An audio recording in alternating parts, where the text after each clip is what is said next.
What's going on, everybody? Welcome back to This Week in Lacrosse, the show that brings you highlights and news from boys high school lacrosse around the country in 10 minutes or less. I'm Mike Loveday, founder of laxrecords.com, and let's get into this week's show.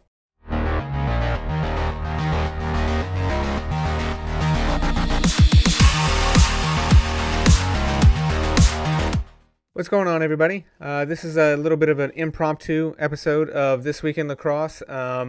And mostly, you can probably figure out it's because of what's going on in the world of high school lacrosse. Obviously, we're all just kind of in a holding pattern. I kind of like to keep referring to it as a rain delay because I think we're all hoping that it actually isn't the end of the high school lacrosse season, but we don't know when this is actually going to end. And yeah, I'm going to leave it there. I don't want to get too dark because it's obviously easy to at this point in time. But what I want to do is I want to bring with you guys a story that was shared with me.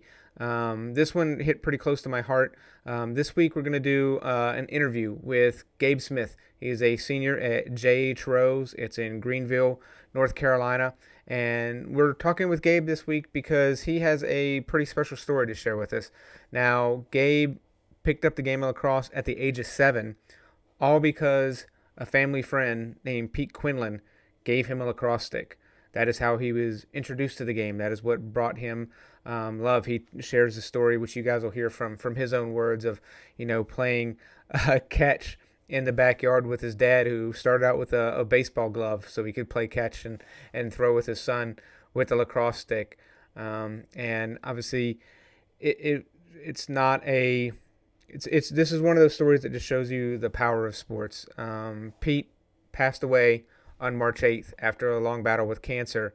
And one of those things, obviously, we all know that just a few days later on, I think it was March 13th, North Carolina suspended their season. We don't know if North Carolina is going to pick it back up again. But Gabe went into that final game only needing 11 points to hit 400 for his career. And kind of as you'll hear, Gabe had mentioned to Pete when he was a sophomore that, 400 career points were within reach. And it's one of those things like he needed 11. Spoilers, he got 13. So he finished his career with more than 400 career points. And it was one of those things like he had, dedicated that game to Pete. And it was one of those things, it was a very emotional night. And, for me, it was a story that hits pretty close to home because it was just more than a year ago. My dad passed away to cancer. And it's one of those things like when you hear stories like this of people and how we kind of use sports to help us and kind of figure out how to move on with life and how to do things. This was a story that I felt needed to be told. So we're going to stop hearing from me now. And for the rest of this episode, I'm going to sit with Gabe and we're going to kind of talk about how he got introduced to lacrosse and what this season's been like, including, obviously, everything what's going on right now. So I hope you guys are all doing well. Hope everybody's keeping their spirits up, getting the wall ball in, keeping your workouts up as you're able to. And without further ado, here's my interview with Gabe. The first thing would be, talk about Pete. And that's, obviously that's a touchy subject for me and my family. Pete was someone that, my dad met through his work. Mm-hmm. They've known each other for over 20 years. And so it was third grade, I guess, that year. He sent my dad and I played soccer and played flag football, tried t-ball. And, it really wasn't one of those sports, you've seen kids, they'll pick up a sport and they immediately fall in love with it. That's the thing they stick with for a long time. That's what they go with. Yeah. Coming from Eastern North Carolina, baseball is huge. Like the Little League World Series team 2 years ago that was in the finals came from Greenville. So ECU, I don't know how familiar you are with ECU, but I grew up in North Carolina, just outside of Raleigh. So did you? I'm kind of like you. Like So, I grew up baseball and basketball. Those are the sports. My high school still doesn't offer lacrosse down there. So right. So, coming from an area that's so popular with baseball, lacrosse was something that, was very secondary. Mm-hmm. I wouldn't even have known about it unless Pete had sent me the sticks, and me and my dad had thrown in the yard for months. And it was something that my dad had never. He grew up in Kinston. Big basketball area, big basketball town. When he Yeah. grew up, went to Kinston High School. And there's that his background was basketball, and so um, it was new to him just as it was new to me. And we spent months throwing in the front yard and backyard, and I kept begging them to throw with me, and it's just something that was so neat about it. And it was different. It was something that wasn't the norm and wasn't common, and that's what drew my attention to it immediately. Yeah. And then after my dad looked into it and started searching and studying more about it, because at the time we were just throwing, you didn't absolutely none of the rules or anything like that. Yeah. So he kept searching for a place for me to go play, and we stumbled upon Pitt County Youth Lacrosse. And at the time, it was very new to Eastern North Carolina, and there was a conference that they had put together of teams from Jacksonville and New Bern and Havelock areas, and that we would travel every weekend when I joined that team, and we'd go to those towns and play a game, and then come home and maybe have 2 or 3 practices a week. But that was the roots of my lacrosse beginnings, and then once we got through, I would say 8th grade year, we decided that after playing since 3rd grade and we got to 8th grade, college was something that I kind of wanted to pursue and look into, and started taking it more seriously. I spent hours. I mean, my dad and my mom will tell you I've spent hours in the front yard. They bought me a rebounder probably in 6th grade, and I wore the thing out until it broke, and then they got another one. But I would take those youth games so serious during the week. I'd spend hours shooting, practicing in the front yard. I'd tear up the grass. I mean, so to find more of a challenge and a growth of my IQ and abilities, I decided to look at some of the teams in the Raleigh area, and we stumbled upon what was the Carolina Cannons at the time, and that was kind of my first introduction to travel ball. And my first coaches there were Gene Bigue and Dan Levy. Dan's wife is the women's head coach at UNC. And so he played at UNC, and Gene Bigue went to Johns Hopkins, and I think he had some affiliation with the lacrosse team there. But he coaches at Apex High School, and those were the 2 coaches that kind of introduced me. And from that point on, it was the most rapid growth, I'd say, over the course of 4 years. Yeah. Or 3 years, quite honestly. They took me in, and to begin with, it was very difficult and very challenging. Obviously, the speed of the game was completely different. But I can't give enough credit to those 2 guys for, putting me in a position to go compete and traveling all over. I got to experience, tons of stuff. Yeah. Through that. Yeah. And but it all started with Pete. So as I say, like he got you your first stick. Like how much? Like obviously, it had to have been more than just giving the stick. Like how much did he kind of let you know? What it was for? Because I mean, I grew up down there. Like I didn't know what lacrosse was till I moved to Maryland after I was like 18. So like, I'm sure it had to have been pretty foreign. No, like he sent my dad the stick. I mean, my dad. I can remember, my dad the first week of it. He was still trying to figure out for the longest time, my dad was out there with a baseball glove, throwing with me until he got comfortable with. You know what I mean? Yeah. Until he got comfortable with it, and that stick. It was the stick that he sent me. I wish I still had it, but it ended up breaking. And at the time, we didn't know what kind of stick it was, but it was some old grind lacrosse stick that had the traditional mesh in it still, and it was probably from the early 90s, late 80s. Like it was an old stick. It wasn't it wasn't like a new stick. It was like we had no idea at that time. Yeah. But that was kind of, he sent it to us, and he said, hey, let your kid try it, see if he grabs onto it, and if so. Yeah. Did you or your dad like kind of update him on your progress over the years? Like, absolutely. He he, uh, when I was in middle school, I remember him driving up from Georgia to come see my dad, and that weekend we would have a lacrosse game, and so he would come up and go and see the game, and then he'd stay with us for a night, and he had my dad had buddies that went to Syracuse as well, Mm-hmm. and played at Syracuse, and so Pete was pretty well. He knew them pretty well, and so he got to explain, and that's where my dad and him kind of caught my dad up on the whole lacrosse thing and like Yeah. what it was about um, during those times, and then going through high school, and he would come to the tribal tournaments that were in his area, events in Georgia, Charlotte area. It's not very close, but it's closer to him because he lived in Athens. So anything that was remotely south, he would come and see. Um, and my dad, especially the past year or so, he obviously was battling some cancer, and when you look up to somebody that gave you so much, Yeah.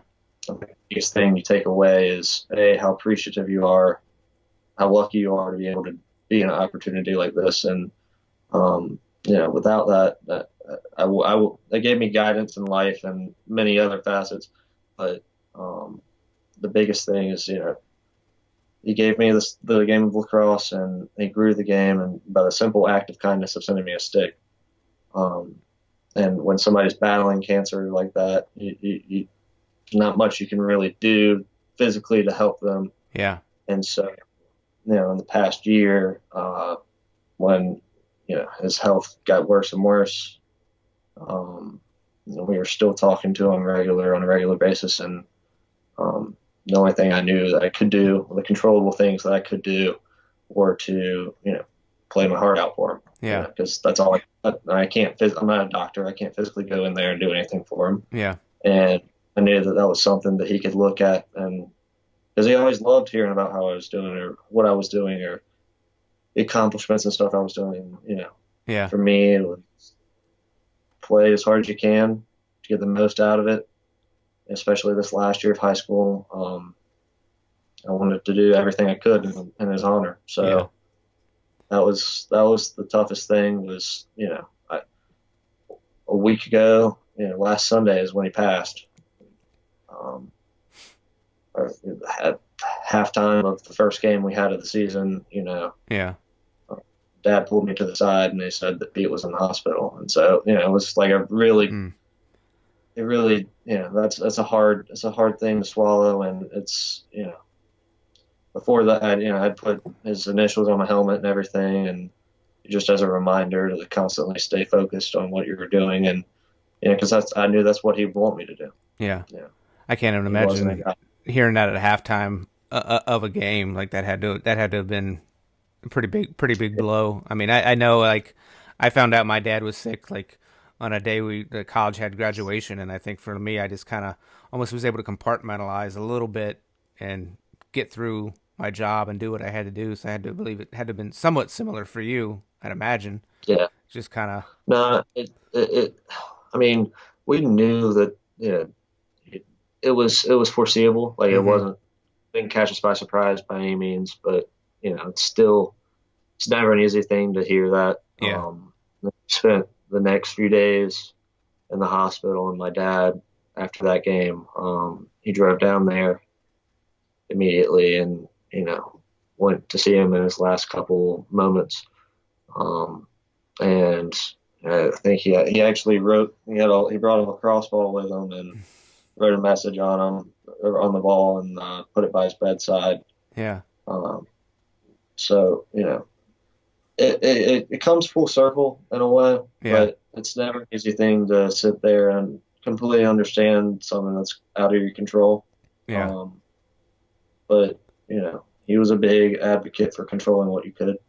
Yeah, and it's kind of, I Um, mean, kind of crazy to think that, like you said, that little act of giving, 7-year-old kid a lacrosse stick. I mean, now you're wearing a Lenore Ryan shirt. You'll be heading there, this fall and yeah, playing lacrosse. And but before before we get to that, like I know you just crossed 400 career points. Like I don't have it in front of me, but I think you're one of like 6 players in North Carolina history right now to have, been I might have that number wrong, but like be over 400 career points. I mean obviously the Yeah. sport's still pretty young in North Carolina, but you also did it in we're not going to say your final high school game because I think I'd like to be Right. like to think that it's not, but we're as if anybody knows like pays remotely attention to news like with the coronavirus, the season's on hold. Like, what was that last game like emotionally for you? Because I mean, you had what 13 points to get there.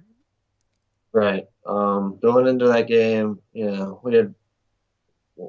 we were, let's see, going into that game, I think I had 11 points I needed to get. Yeah, And then, that we had heard stuff about the virus and, knowing that that was out of my control, I think the day before the game was when we heard about the suspension. yeah, And so knowing that, and, I didn't want to leave it to chance. And that was something that was something that I wanted to achieve. And I told Pete that, I was wanting to do that very badly, yeah. for him. And so for me, that was emotional. Hmm. That week, was emotional because I wanted to get it so bad for Pete. I wanted because I remember telling him, after my first 2 years of high school and it was obtainable, that was something that he told me I should go shoot for, and Yeah, um, I wanted that so badly, and I don't think it really hit in until after. In reality, yeah. looking back on it, it really hasn't sunk in yet that all came the way it did. Hmm. But going into that game, my mentality was just to get it done. Yeah, I didn't want to leave it up to chance. I didn't want to. I'm staying optimistic about it, but I, I didn't want to walk off that field not knowing if that was the last game I was going to play or not, and yeah, having that way over my head for the next few months. yeah, So I wanted to get it done for Pete, and that was my mindset from the beginning of the year, was just to play my absolute best. And I think at the end of that game, walking off the field, and you kind of look back. I took a moment and looked back at the field and kind of felt at ease about it all. yeah, Um, and 400 it's just a number, but to me it was a lot more than that. yeah, 'Cause it was following through on your word, and it meant a lot more to me than just achieving some goal. yeah, Um, I don't know how else to really explain that other than it. It gave me this, throughout that week. It wasn't the easiest week.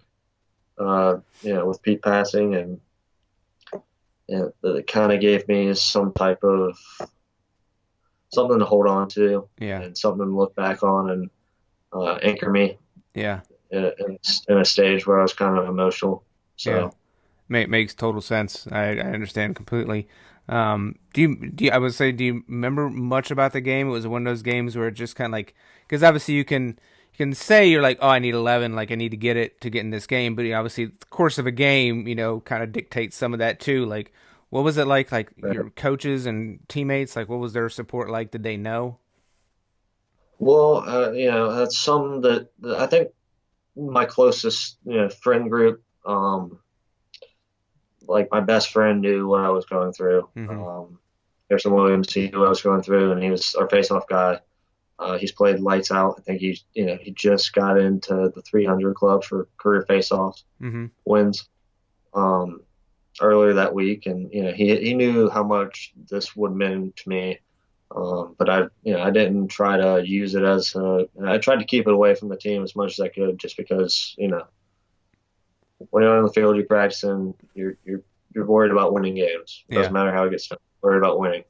And you're worried about getting better at practices. So, I didn't want to have a distraction or anything like that. But I think my coaches knew. I think, my closest friends knew. Yeah.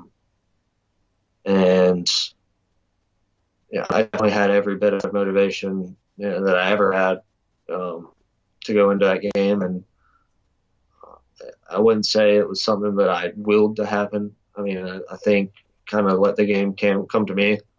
But I think I capitalized on my opportunities, and I think throughout that week, spent multiple hours making sure that when I got those opportunities, um, I wasn't gonna not capitalize on them. Yeah.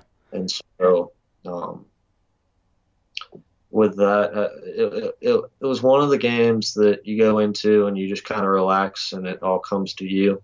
And you, you're not worried about it. You're just having fun. Mm-hmm. And that was, you put a lot of pressure on yourself in other games to do well or to meet what you're capable of doing.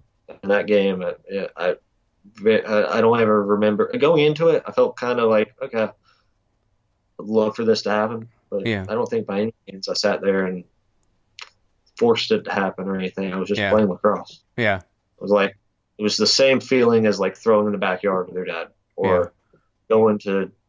It was simple. It just seemed simple, Yeah. and um, yeah, I think anybody would tell you on the sideline I had the biggest smile on my face the entire game, and it was a good week for us. I think as of right now we're 4-1 as a team, and this is one of the seasons that I felt like we've really had a lot of momentum for us behind Mm-hmm. us, and we've been playing great as a team. I think everybody's contributed, everybody's done their job, and I think our coaches have done an outstanding job of getting the most out of us every day and every game. Yeah. Um, but that game, unlike the rest, it just seemed easy. Everybody was having fun, Mm-hmm. and it didn't seem like it was that big of a deal. Yeah. And like I said, it didn't really sink in, like the gravity of it, until after the fact. Mm-hmm. And um, but I think Pete would be proud, and I think I'm certainly at ease with everything and how it's all coming together. Yeah. Um, What do you but think made beyond it? that, You said it didn't sink in, and the gravity didn't kind of come in till later. Like, what do you think made it kind of hit home? well, I mean, first of all, you don't have to worry about school or anything at the moment, so you got a lot of free time on your hands. Yeah. Um, a lot of sitting around, and uh, you you you look. I just started self-reflecting on this whole journey. Um, it's hard not to think about Pete's impact on my life. Mm-hmm. Um, and throughout the 4 years of high school and beyond that, when I was playing at the youth league, or even when he sent me my first stick and I was throwing my dad in the front yard, like those things, you you don't really get to reflect on them when you're worried about the practices and the schoolwork and making sure you're doing the right things, and life gets in the way. Yeah. But to have an opportunity to kind of sit down and reflect on things, that's kind of when it put everything into perspective, and the gravity of it all kind of hit me. So Yeah. Yeah. So I know you obviously like I'm sure you talked with your dad, but like if Pete were here, what would you have liked to have said to him, after that game? uh, I think the biggest thing is, I'm thankful. Uh, Obviously, I'm thankful for the opportunity and the gift of the sport of lacrosse, because without it, there's a lot of things I don't know what I'd be doing right Mm-hmm. now, quite honestly. Um, and I love them. And, and that's something that I think a lot of people take for granted on a day-to-day basis until it's not there. Yeah. So I think those are the two things that I would say. Um, Um, I think that pretty much sums it up, Gabe. Like I know this had to have been tough, but I'm thankful for you and your dad sharing the story. I'm sure it's. I think it's great that more people are going to know about Pete. And I mean, I think you yeah, said at the beginning like it was something. It started with a stick, like it's not a big grand gesture. Like it's just something someone right. passing along the sport that they loved onto literally the next generation, and kind of you're gonna hopefully play a few more games in your high school career and then move on to college. I hope So, so. and then, it got you further. I mean, obviously you're playing lacrosse, you're a pretty good athlete, but would you be playing baseball or anything like that at this point? Like, beyond I high have no school, clue, man. like it's tough. That, So yeah, it's funny how, that's little thing can alter the course of a life.